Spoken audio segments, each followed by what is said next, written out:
Relative clause का rule number 3, बात बिल्कुल करना नहीं, गौर से सुनना। रूल ने क्या कहा है देखना जरा गौर से। अभी तक आपने 2 रूल पढ़े थे। पहले रूल में क्या था, यदि दोनों वाक्यों में व्यक्ति कर्ता समान होते हैं तो प्रथम कर्ता के बाद हु लगाते हैं, वाक्य पूरा लिखते हैं, दूसरे वाक्य को क्रिया से जोड़ देते हैं, यही था। दूसरे नंबर पे है कि यदि प्रथम वाक्य का व्यक्ति कर्म दूसरे वाक्य का व्यक्ति कर्ता बनता है तो क्या करते हैं, प्रथम वाक्य पूरा लिखते हैं, हु लगाते हैं और फिर वही है दूसरे वाक्य को क्रिया से जोड़ देते हैं। दोनों में, पहले और दूसरे में दोनों में काय को प्रयोग हो, तो हु को प्रयोग हुआ था, और हु के प्रयोग में दोनों में क्या हुआ था कि केवल हु का स्थान बदला था। पहले में कर्ता के बाद लगा था और दूसरे में पहले वाक्य के बाद लगा था, इतना जानता था। बाकी ये क्लियर था कि दूसरे वाक्य को कहां से जोड़ना था, क्रिया से जोड़ सकता, क्लियर था। अब हु का रूल खत्म, 2 नियम थे हु के, 2 ही खत्म। सेम टू सेम उसी कंडीशन में अब हु नहीं रहेगा। अभी तक हम कह रहे थे कि व्यक्ति कर्ता समान हो, यानी मानव जाति समान हो।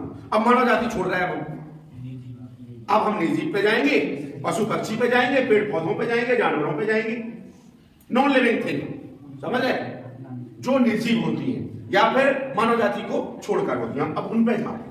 बोले यदि पढ़ना है आपको केवल गौर से, यदि दोनों वाक्यों में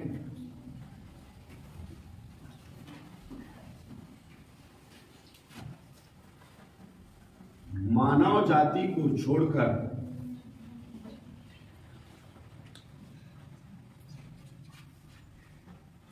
अन्य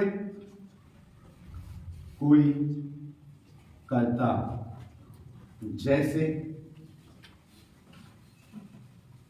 पशु पक्षी पेड़ पौधे या निर्जीव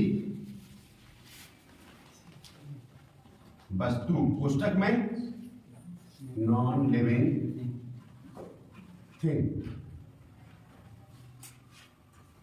समान हो, तो यहां से पूरी कहानी बदलती है। तो केवल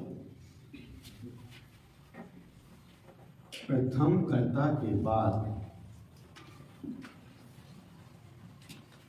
एक नया वर्ड आ गया है आपके पास, इसका भी अर्थ वही निकलना है जो जैसे हु का निकल रहा था ना, सेम बीच का निकलना। बस अंतर कितना आ गया हु में बीच में कि वो मानव जाति के लिए है और ये मानव जाति को छोड़कर बाकी सबके लिए। प्रथम कर्ता के बाद वृक्ष लगाते हैं, सेम लगेगा आपको हु के पहले जैसा, वाक्य पूरा लिखते हैं तथा दूसरे वाक्य को कहां से, हु वाले में क्या किया था, क्रिया से। बिल्कुल से मिला लो आप, पहले बिल्कुल वैसे ही होगा, बस केवल अंतर इतना आ गया कि जहां हु था वहां पर क्या हो गया है,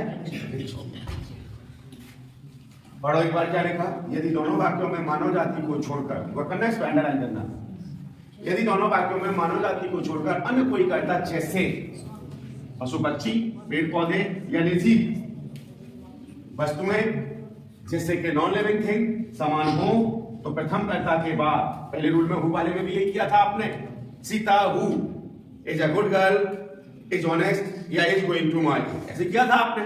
अब यहां पे सीता नहीं होगी पहले नंबर पे, क्योंकि वो तो मानव जाति है। अब कोई भी वस्तु स्थान हो सकता है, हम एग्जाम्पल दे रहे हैं। और दूसरे बात को वही सिस्टम चल रहा है जैसे चल रहा था पहले हु के नियम में, क्रिया से जोड़ रहे थे। बिल्कुल 2 जैसे हु के हैं वैसे ही 2 काय के हैं। अब हम लोग बीच को इम्पोर्टेंट, तो जब तुम्हें हु के बन जाना है तो तुम्हें बीच के भी बन जाना है। बस अंदर एक चीज को याद रखने का, ये मानव जाति और मानव जाति को छोड़ना। एग्जाम्पल से आएगा समझ में, देखना हमने देखा, अब देखना पूरी नजर डाल अच्छी तरह से।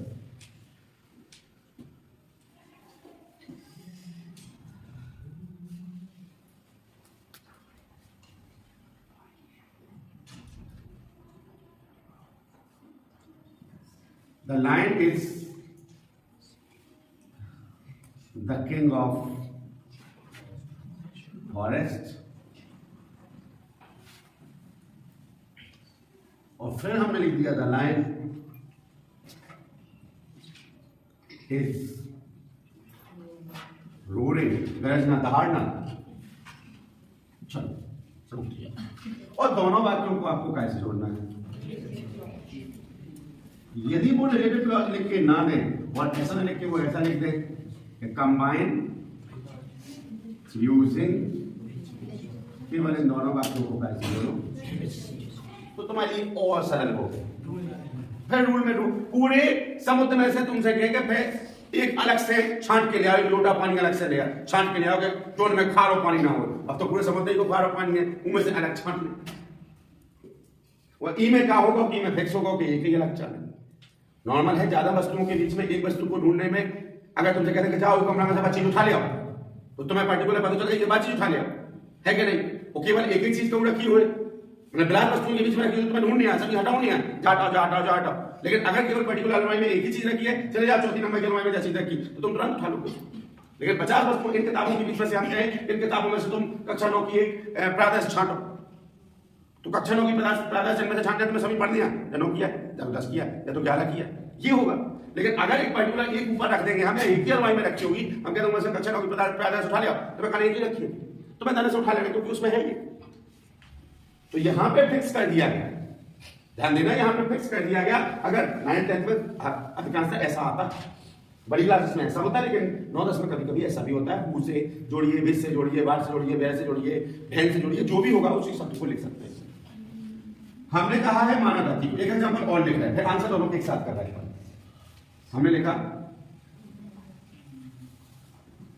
Mumbai is a big city एक और दूसरा लिखा है it is a dream city और लिख रहे हैं तीनों एग्जाम्पल लिखा है 2-3 लिख देंगे तो क्लियर समझ में आ जाएगा। चलो हमने सैमसंग लिख दिया Samsung is a good mobile या cell phone it is used for communication चलता है। 3 बात लिखे माना जाती तो किसी में दिख नहीं रही आपको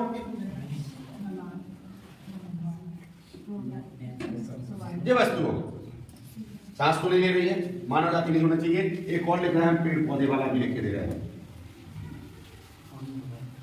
नीम इज अ ट्री और इट इज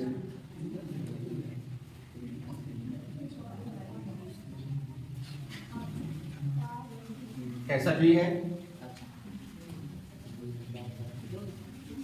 औषधीय पौधा है ना मेडिसिन वाला है ना तो मेडिसिनल हो। चलो 4 होगा इसमें कहता नीम हो गया इसमें सैमसंग हो गया इसमें मुंबई हो गया इसमें तलाइन माना जाती तो नहीं है। प्रथम कर्ता के बाद तो कौन है तो ये तो पूरा रूल बदलता है। प्रथम कर्ता के बाद क्या लगाते हैं वाक्य पूरा लिखते हैं किंग ऑफ दूसरे वाक्य को क्रिया से जोड़ देते हैं एज कोई देखा इसमें प्रथम कर्ता के बाद विच लगाते हैं वाक्य पूरा लिखते हैं दूसरे वाक्य को क्रिया से जोड़ देते हैं प्रथम कर्ता के बाद विच लगाते हैं वाक्य पूरा लिखते हैं दूसरे वाक्य को क्रिया से इज यूज्ड फॉर कम्युनिकेशन हो गया। तीसरा प्रथम कर्ता के बाद विच लगाते हैं वाक्य पूरा लिखते हैं इज ए मेडिसिन क्लियर देखा।